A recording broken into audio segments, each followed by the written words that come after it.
bisa buat negara dalam negara. Itu bahayanya. Kenapa? Kekuasaan tanpa dibatasi, tidak diberikan kewenangan yang terlalu luas, tidak ada yang bisa mengawasi. Percaya nggak?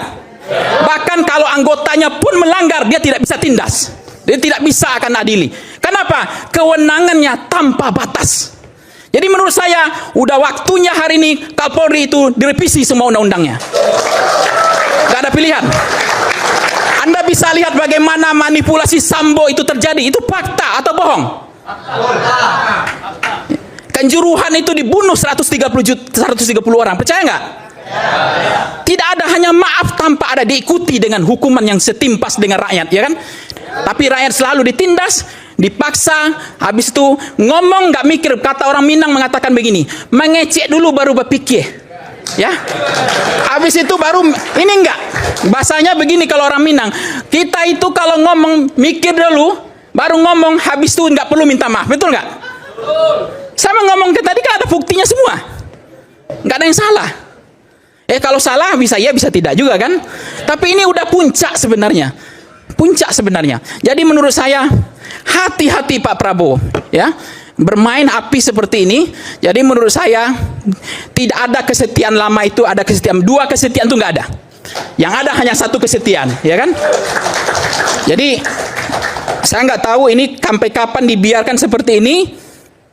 Saya sangat sedih. Selalu Pak Prabowo, saya sedihnya Pak Prabowo ngomong, saya doakan Pak Prabowo jangan pernah salahkan rakyat. Itu saja. Salahkanlah pejabatnya, salahkanlah pembantunya.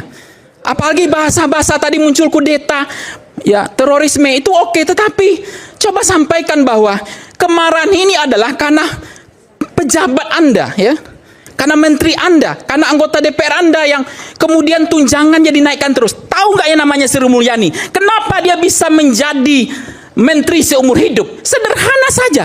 Dia bisa melakukan finishing tax, melayani semua pejabat, dinaikkan semua tunjangan, dinaikkan gaji semua pejabat, sehingga pejabat tidak sense of politik, nggak menyatu dengan rakyat. Itu yang terjadi hari ini.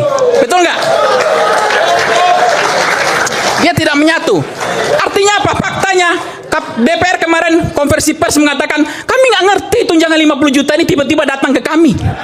Masa kan itu nggak masuk akal. Kalau DPR nggak ngerti kan keputusan itu diputuskan oleh pemerintah dan DPR. Nah itu konfirmasi ke DPR-nya. Dia bilang tiba-tiba datang 50 juta itu.